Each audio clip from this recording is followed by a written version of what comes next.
बिस्मिल्लाहिर्रहमानिर्रहीम। मैं हूं रज़ा मेकर। उम्मीद है आप सब लोग खैरियत से होंगे। आइए आप जानते हैं आज की कुछ अहम अपडेट्स इमरान रियाज खान से।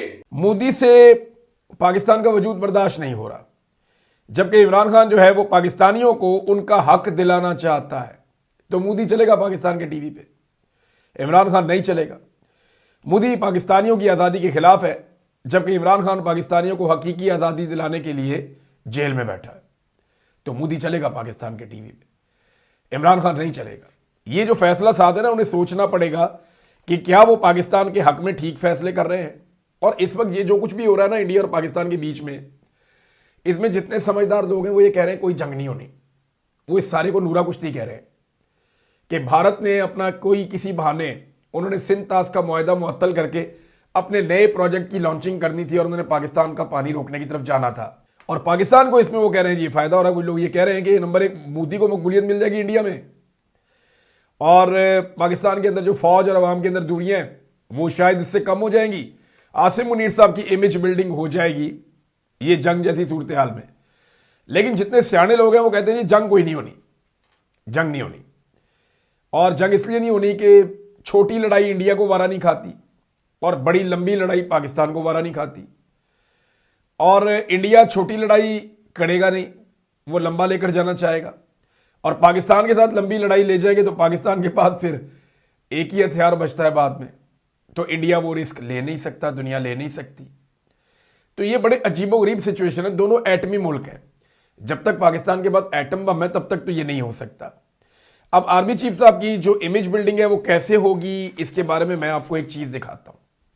ये आप खोल लें ISPR का यूट्यूब चैनल जो ऑफिशियल है, वहां पे मैंने आपको दिखाया था। अभी जो लेटेस्ट है वो मैं खोल के देख लेता हूं कि इस वक्त जब मैं वीडियो रिकॉर्ड कर रहा हूं तो सिचुएशन क्या है।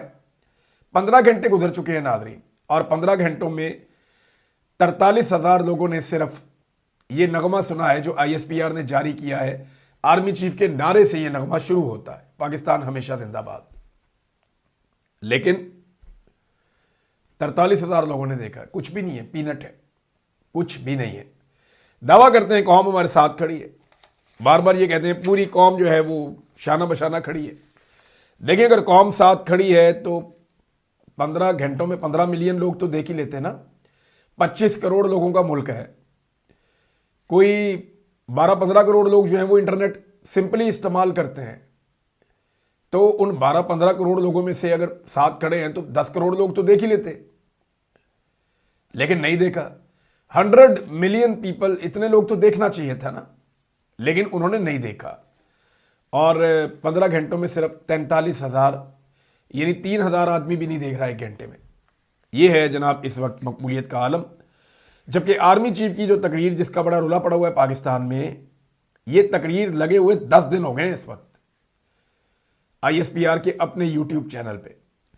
10 दिन पहले आर्मी चीफ की तकरीर लगी थी जब उन्होंने ओवरसीज पाकिस्तानियों के साथ एड्रेस किया था, और इसके अंदर जाली तालियां हैं। यानी आर्मी चीफ जैसे ही बोलते हैं एक जुमला वो काट के लोगों को दिखाते हैं, तालियां बज जाती हैं। वो सिंक नहीं हो रहा आपस में। प्रोडक्शन का आदमी हूं तो मुझे पता है कि वो प्रोडक्शन भी किसी एक लेवल की नहीं थी।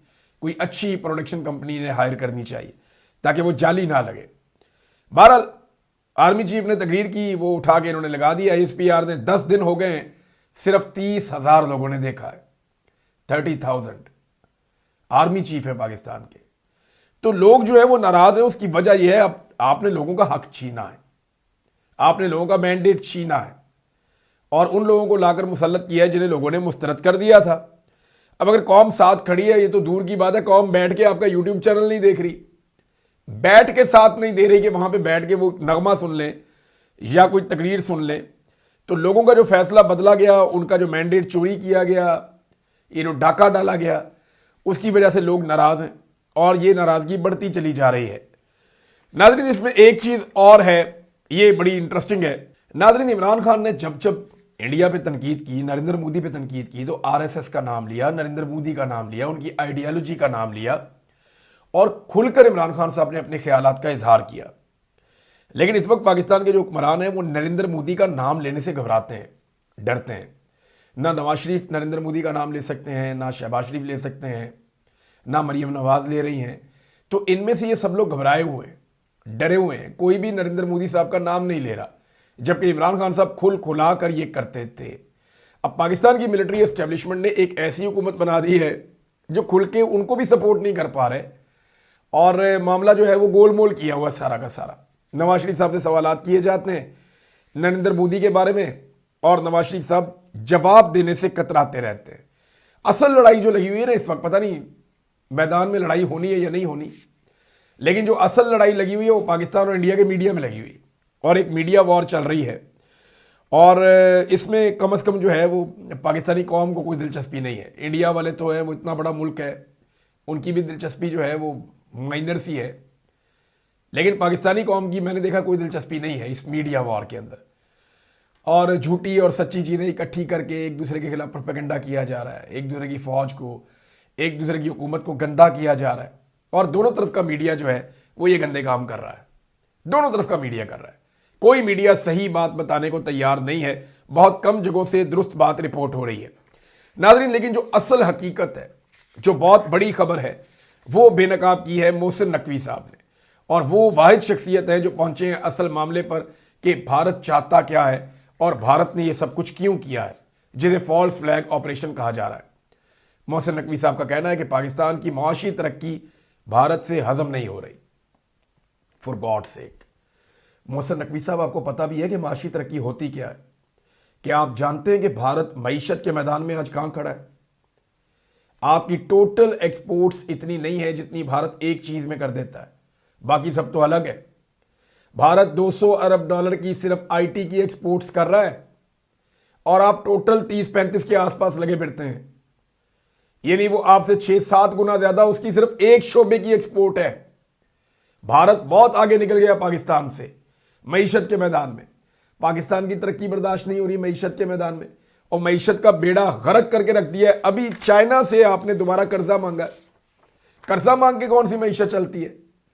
एक तरफ आप कहते हैं मईशत तरक्की कर रही, पाकिस्तान आगे जा रहा है, अभी चाइना से मजीद 1.4 अरब डॉलर्स मांग लिए हैं, और कहते हैं जनाब कि मईशत बेहतर करे। धड़ाधड़ कर्जे ले रही है ये हुकूमत, और मईशत को डबो रही है, क्योंकि कर्जे मईशत को डबोते हैं, और कर्जे लिए बगैर गुजारा भी नहीं है, क्योंकि इन्होंने पिछले 3 साल में पाकिस्तान के साथ जो बेड़ा गर्क किया इकोनॉमी का, अब उसके बाद कर्जे लिए बगैर इनका गुजारा नहीं है, क्योंकि अब ये कुछ और कर नहीं सकते, इनको हर हाल में अब कर्जे ही लेने पड़ेंगे।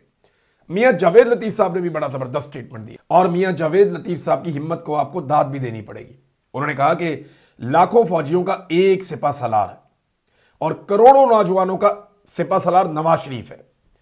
फौज के सिपा सलार की बारी बाद में आएगी, पहले कौम का सिपा सलार नवाज शरीफ दुश्मन को ललकारेगा। कब मियां साहब, कब? मियां साहब को हल्की हल्की गेंदें कराई लंदन में साफियों ने कि मियां साहब इंडिया ये कह रहा है, मियां साहब वो पानी बंद कर रहे हैं, मियां साहब वो धमकियां लगा रहे हैं, हल्की हल्की गेंदें करवाई, कोई सख्त सवाल भी नहीं किया। मियां साहब ने वहां पे मुंह नहीं खोला, और ऐसे बन गए जैसे ना उन्हें आवाज आती है, ना उन्हें सुनाई देता है, ना उन्हें दिखाई देता है, और चुप करके बैठ के नीवे होकर निकल गए मियां साहब, बात ही कोई नहीं की उन्होंने। तो मियां जावेद लतीफ साहब, आपकी ख्वाहिश हो सकती है कि मियां साहब ये करेंगे कि सिपा सलार बन के ललकारेंगे।